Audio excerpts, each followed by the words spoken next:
So hello everyone, welcome back to Scholar Pointer. कैसे हैं आप सब? I hope you all are doing good. So BEd paper first को हम ख़त्म करने पे लगे हुए थे। सो भाई इस वीडियो में और लास्ट वीडियो जो गई है, आज तक जितने भी क्वेश्चंस पूछे जा चुके हैं सारे के सारे पीवाईक्यूज़ हैं इसके अंदर। बीएड पेपर 1 वाली जो बुक है उसमें जितने भी क्वेश्चंस पूछे गए हैं सारे इसमें इंक्लूडेड हैं, सारे के सारे। कुछ क्वेश्चंस को हम लास्ट वीडियो में कंप्लीट कर चुके हैं, कुछ को हम इस वीडियो में देखेंगे और पूरी तरीके से अपनी बुक को ख़त्म कर लेंगे। So let's start. कोई भी एक सिंगल क्वेश्चन भी ऐसा नहीं है जो लास्ट पीवाईक्यूज़ में आया हो और मैंने यहाँ पे छोड़ दिया हो। No, there is no any question. ये हम कल पढ़ चुके थे। सो अब क्लासरूम मैनेजमेंट वाली देखेंगे हम चीज़ें। देखो ये सारे क्वेश्चंस हैं जो आए हैं, हर एक क्वेश्चन मैंने लिखा है 2018 तक। So let's see. Planning the heart of management repeatedly पूछा गया है। 2023, 22, 21, 20, 19 सारे के सारे। प्लानिंग को एक्सप्लेन कीजिए, डिस्क्राइब कीजिए लेसन प्लानिंग के स्टेप्स, और प्लानिंग क्यों हार्ट है ऑफ टीचिंग है इसको भी बताइए। सब प्लानिंग का मीन्स है डिसाइड करना कुछ भी चीज़ एडवांस में कि क्या करना है, कब करना है, कैसे करना है और कौन करेगा। क्लासरूम में प्लानिंग का मतलब होता है एक लेसन प्लान बनाना जो टीचर डिसाइड करता है एडवांस में कि उसमें लेसन प्लान में क्या होता है कि कैसे मैं पढ़ाऊँगी या फिर कैसे मैं टीच करूँगी, ईच पार्ट को कितना टाइम देना है। तो इसीलिए प्लानिंग को कहा जाता है हार्ट ऑफ मैनेजमेंट, क्योंकि विदाउट प्रॉपर प्लानिंग, बिना किसी प्रॉपर प्लानिंग के कोई भी एक्टिविटी जो है इफेक्टिवली कैरी आउट नहीं हो सकती। स्टेप्स क्या है प्लानिंग के? सो पहले ऑब्जेक्टिव को डिफाइन करते हैं। प्लानिंग का फर्स्ट स्टेप है कि ऑब्जेक्टिव को डिफाइन करना, कि ये डिसाइड करना कि स्टूडेंट्स को क्या सिखाना है एंड ऑफ क्लास के। फिर उसके बाद में कंटेंट को सेलेक्ट करना, वो सब्जेक्ट मैटर चूज़ करना जो मैच करे लर्निंग ऑब्जेक्टिव के साथ में। फिर टीचिंग मेथड को चूज़ करना कि आज कौन सा मेथड यूज़ होना है, लेक्चर, डेमोन्स्ट्रेशन, डिस्कशन।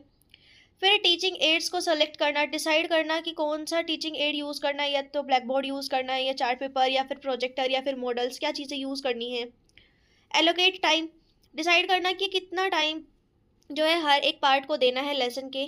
प्लान को इवेल्युएट करना, ये प्लान करना कि जो स्टूडेंट्स हैं वो उनको समझ आया कि नहीं आया, जैसे ओरल क्वेश्चंस के थ्रू, असाइनमेंट्स देके, टेस्ट लेके।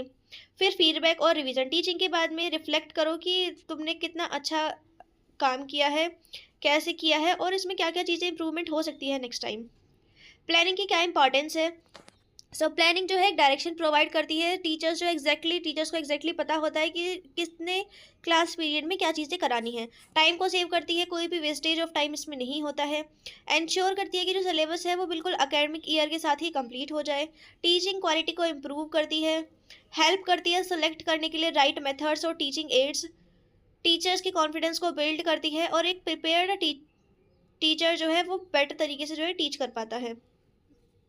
ऑर्गेनाइजिंग का मतलब, अब सेकंड थिंग है ऑर्गेनाइजिंग। 23, 22 और 21 3 साल लगातार पूछा जा चुका है। ऑर्गेनाइजिंग का मतलब है सारे के सारे resources, students, teachers, materials, time एकदम सही तरीके से राइट वे में प्लेस किए जाए ताकि जो टीचिंग है वो स्मूथली हो सके। क्लासरूम में सीट्स को अरेंज करना, ग्रुप्स बनाना, छोटे छोटे रोल्स और ड्यूटी को असाइन करना, और सारी की सारी नेसेसरी मटेरियल्स को क्लास शुरू होने से पहले ही ले आना, जैसे कि चौक, डस्टर, ये सारी चीज़ें। प्रिंसिपल्स क्या है ऑर्गेनाइजेशन के या फिर ऑर्गेनाइजिंग मेथड के? यूनिटी ऑफ कमांड, हर एक स्टूडेंट को इंस्ट्रक्शंस रिसीव हो, एक टीचर से कोई कंफ्यूजन ना हो, ताकि यानी कि सिर्फ एक ही टीचर इंस्ट्रक्शन दे, यानी कि कोई अलग इंस्ट्रक्शन दे रहा है, कोई अलग इंस्ट्रक्शन दे रहा है। वर्क डिवाइडेड हो, टीचर्स को जो है एक realistic number student at a time को एक मैनेज करनी चीज़ें आए उसको। फ्लेक्सिबल हो, जो प्लान हो वो इतना रिजिड ना हो, ज़्यादा रिजिड यानी कि ज़्यादा ठोस ना हो, चेंज जो है वो जल्दी से हो पाए जब नीड हो। अथॉरिटी और जो रिस्पॉन्सिबिलिटी है, जिस पर्सन ने टास्क दिया है उसके पास ही पावर को कैरी आउट करने की जो है पावर होनी चाहिए, ताकि वो जो है अपने टास्क को अच्छे से परफॉर्म कर सके। नेक्स्ट है लीडिंग एंड लीडरशिप स्टाइल्स। 2022-23 में क्वेश्चन आया है। लीडरशिप स्टाइल और मोस्ट सूटेबल कौन सा है इसके अंतर्गत? लीडरशिप का मतलब है पीपल को इंस्पायर करना, गाइड करना और उनकी तरह से जो है काम को ख़त्म करना। क्लासरूम के अंदर जो टीचर है वो लीडर होता है। अगर वो स्टूडेंट्स को मोटिवेट करेगा, डायरेक्शन देगा, डिसिप्लिन को मेंटेन रखेगा और एक पॉजिटिव एनवायरनमेंट लर्निंग को क्रिएट करेगा। इस तरीके से जो है लीडरशिप काम करती है टीचिंग के अंतर्गत।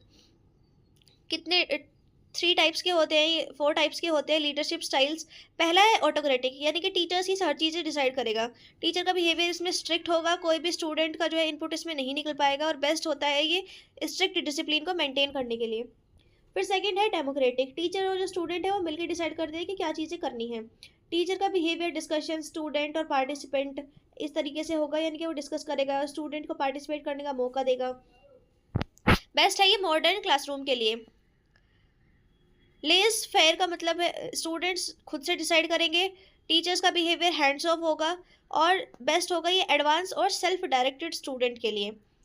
ट्रांसफॉर्मेशनल स्टाइल, टीचर्स जो है बिग चेंजेस को इंस्पायर करेगा, मोटिवेट, इसमें जो टीचर का बिहेवियर होगा वो मोटिवेट होगा, और एक क्लियर विजन वो जो है सेट कर देगा। बेस्ट है लॉन्ग टर्म डेवलपमेंट के लिए। मोस्ट सूटेबल है इसके अंदर डेमोक्रेटिक स्टाइल, क्यों? क्योंकि स्टूडेंट्स को जो है वॉइस दी जाएगी ताकि वो डिस्कशन में पार्टिसिपेट कर सके, क्रिटिकल थिंकिंग इसमें डेवलप होगी, पॉजिटिव और फ्रेंडली इन्वायरमेंट रहेगा क्लासरूम का। NEP 2020 जो है वो भी रिकमेंड करती है स्टूडेंट सेंटर डेमोक्रेटिक अप्रोच को। स्टूडेंट्स जो है मोटिवेटेड और एंगेज फील करते हैं इस लीडरशिप स्टाइल में, वो बोर नहीं होते हैं। और इसमें जो है म्यूचुअल रेस्पेक्ट बनी रहती है टीचर्स और स्टूडेंट के अंतर्गत। नेक्स्ट है कंट्रोलिंग।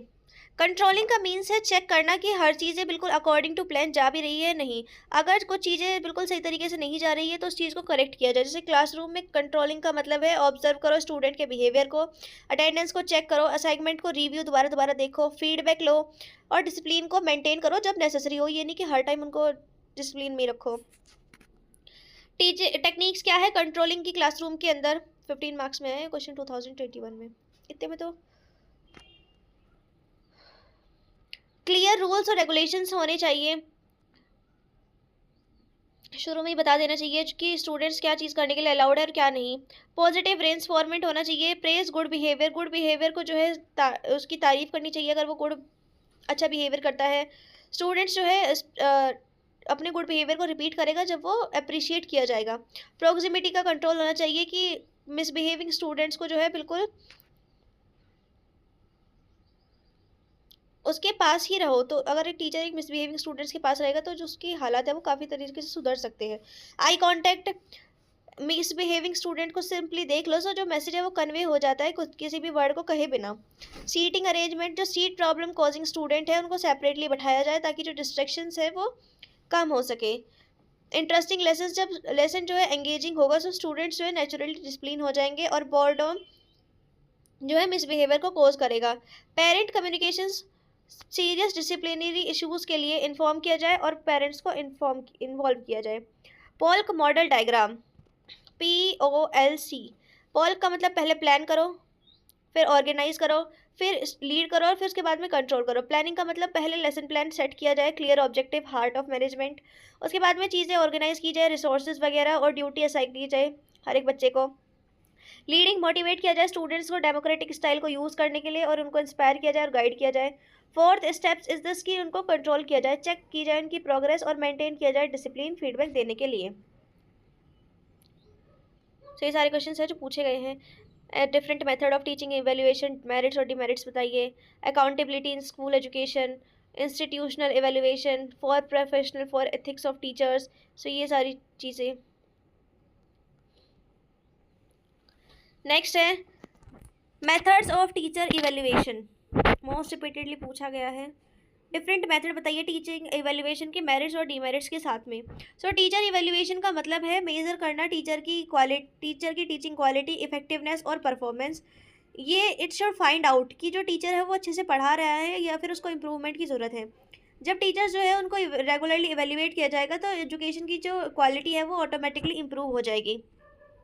प्यूपिल रेटिंग, स्टूडेंट्स जो है इवेल्युएट करेगा टीचर्स को। स्टूडेंट्स एक क्वेश्चनरी फिल करेगा और रेटिंग करेगा, या फिर एक टीचर को क्या करेगा, इवेल्युएट करेगा। मेरिट्स इसकी ये है कि डायरेक्ट फीडबैक मिल जाता है एक्चुअल लर्नर से, और जो टीचर्स का पर्सपेक्टिव है स्टूडेंट की नज़रों से, यानी कि वो टीचर्स को किस ढंग से देख रहे हैं इस चीज़ का नैरेटिव भी सेट हो जाता है। इस चीज़ के डेमेरिट्स हैं क्योंकि स्टूडेंट्स जो है बायस हो जाते हैं। अगर टीचर्स ने उन्हें डांट दिया तो वो जो स्टूडेंट है वो उसके बारे में बुरा ही बोलेंगे चाहे उसने कितना ही अच्छा पढ़ाया हो। स्ट्रिक्ट टीचर्स जो है वो लो रेटिंग मिल सकते हैं अनफेयरली। स्टूडेंट्स जो है एक्सपीरियंस करने में कई बार विफल हो जाते हैं टीचिंग क्वालिटी जो होती है टीचर्स की। पीयर रेटिंग में इसका मतलब है कि एक टीचर जो है दूसरे टीचर को ऑब्जर्व करेगा और फीडबैक देगा उनकी टीचिंग क्वालिटी के ऊपर। मेरिट होंगे इसके प्रोफेशनल एंड प्रैक्टिकल फीडबैक, एक एक्सपीरियंस पर्सन से यूजफुल सजेशन मिल जाएगा जो बिल्कुल सेम सब्जेक्ट पढ़ाता हो। डीमेरिट क्या है, फ्रेंडशिप और पर्सनल लाइकिंग, या किसी अगर वो टीचर दूसरे टीचर का फ्रेंड हुआ तो ये भी इसमें बायसनेस हो सकती है। तो टीचर्स जो है अनकंफर्टेबल, और या फिर टीचर्स जो है अनकंफर्टेबल भी होते हैं जब उसको दूसरा टीचर जो है सुपरवाइज करता है। अब तीसरा है सुपरवाइजर एंड रेटिंग। जो स्कूल का प्रिंसिपल है या फिर जो एजुकेशन डिपार्टमेंट ऑफिसर है वो खुद जाके टीचर्स की क्लास में बैठे और परफॉर्मेंस को इवेल्युएट करे। Merits evaluated by an expert with experience and authority. Merit ये है कि वो जो टीचर है, जो नया टीचर आया है, उसको एक एक्सपर्ट और एक्सपीरियंस अथॉरिटी जो है इवेल्युएट कर रही है। मोर ऑब्जेक्टिव होगा और सिस्टमेटिक चीज़ें होंगी इसमें। डीमेरिट्स जो है वो टीचर उसमें नर्वस फील कर सकता है और नेचुरल टीचिंग बिहेवियर जो है उसमें क्या पता उसके सामने ना आ पाए, और ये थोड़ा सा टाइम कंज्यूमिंग प्रोसेस है। फोर्थ है कम्युनिटी रेटिंग। पेरेंट्स और जो मेंबर्स है लोकल कम्युनिटी के वो फीडबैक दे टीचर्स के बारे में मीटिंग्स के थ्रू।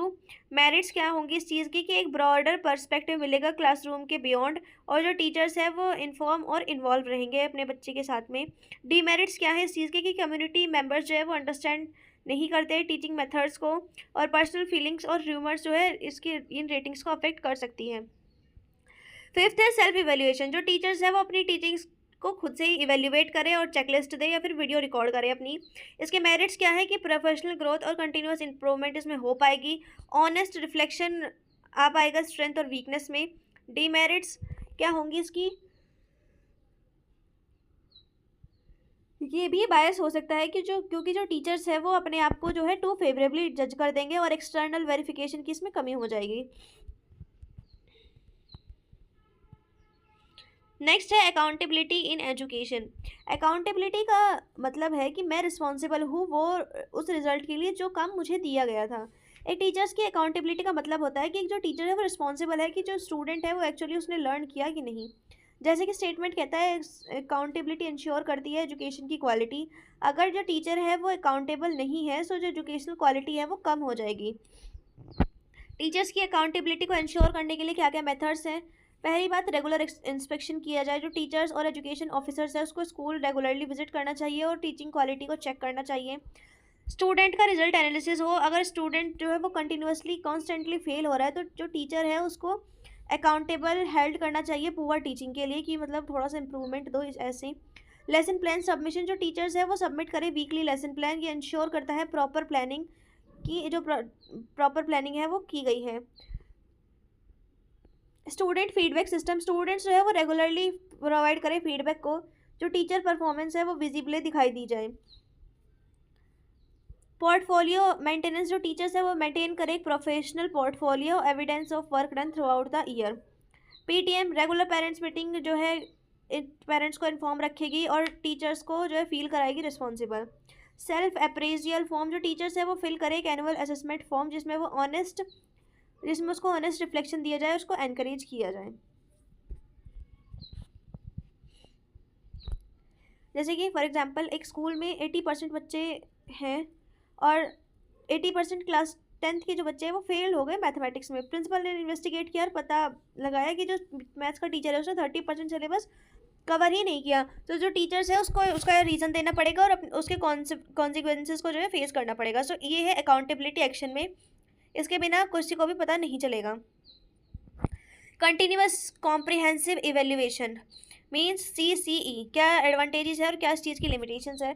सो कंटिन्यूअस कॉम्प्रिहेंशन इवेल्युएशन एक इवेल्युएशन सिस्टम है जो किसने लगाया है, CBSE ने। इनमें इसके अंदर जो स्टूडेंट्स हैं वो जज नहीं किए जाएंगे एक सिंगल बोर्ड एग्जाम के बेसिस पर। इंस्टेड जो उनकी प्रोग्रेस है वो पूरे के पूरे एंटायर ईयर में इवेल्युएट की जाएगी। कंटिन्यूअस का मतलब है इवेल्युएशन जो है रेगुलरली अकर हो, ना कि सिर्फ एंड में। कॉम्प्रिहेंसिव का मतलब है एवरीथिंग इवेल्युएट की जाए, जैसे कि एकेडमिक्स हो गए, उनके स्पोर्ट्स हो गए, आर्ट्स हुई, बिहेवियर हुई और लाइफ स्किल्स हुए। क्या कंपोनेंट्स है CCE के, ये क्या कवर करके चलती है, regular test, project, assignment, class participation. Summative assessment में टर्म एंड और annual examination, co-curricular activities में स्पोर्ट्स वगैरह, debate competition, music, drama, life skills में कम्युनिकेशन, लीडरशिप, टीम वर्क और प्रॉब्लम सॉल्विंग, एटीट्यूड और वैल्यूज़ में behaviour, punctuality, respect and discipline. Advantages क्या है सीसीई के और लिमिटेशंस क्या क्या है? एडवांटेजेस, ये एग्जाम प्रेशर को रिड्यूस कर देती है, continuous learning through out the year, all rounder development को भी इंश्योर करती है स्टूडेंट के, क्रिएटिविटी और प्रैक्टिकल स्किल्स भी इसमें इवेल्युएट होते हैं, रिड्यूस कर देती है रोट लर्निंग और अंडरस्टैंडिंग को प्रमोट करती है, वीक एरियाज जो स्टूडेंट के हैं वो आइडेंटिफाई कर लिए जाते हैं पहले ही।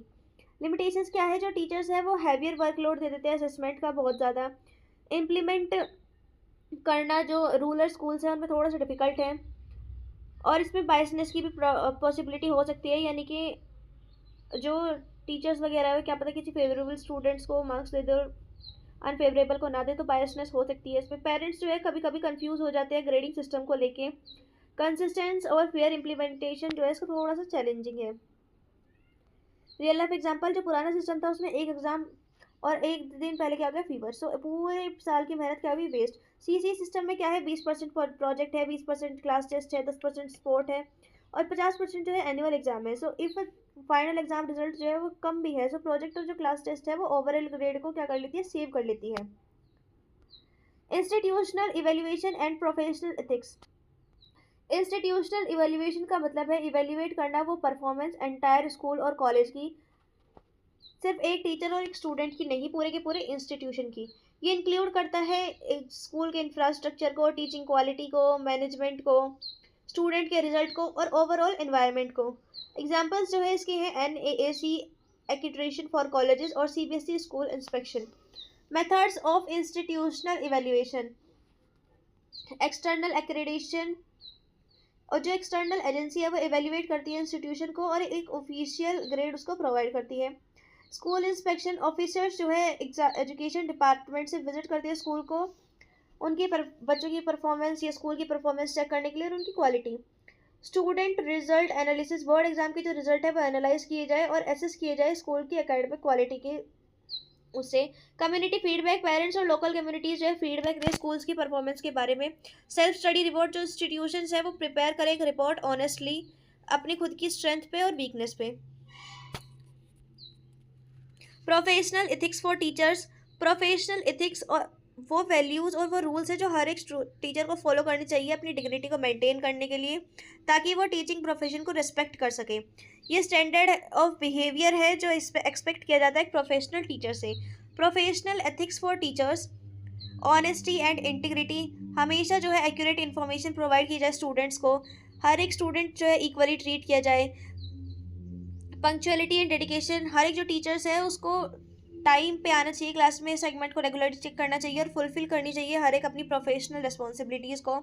कॉन्फिडेंशियलिटी, स्टूडेंट्स को शेयर नहीं करनी चाहिए अपनी प्राइवेट इन्फॉर्मेशन या personal problems. Continuous professional development, अपने आप की नॉलेज को अपडेट रखें और न्यू मेथड्स को सीखते रहें और इन्फॉर्म रहे। डिग्निटी को मेंटेन करें प्रोफेशन में और किसी भी अदर एक्टिविटीज़ में एंगेज ना हो जो एक डिस्ग्रेस लेके आए टीचिंग प्रोफेशन के अंदर। सो दैट्स ऑल यूनिट्स के जो है मैंने आपको हर एक चीज़ें अच्छे से बताई है जहाँ से क्वेश्चन आ सकते हैं। So bye bye, see you in the next video, चल then take care, bye bye and subscribe to my channel.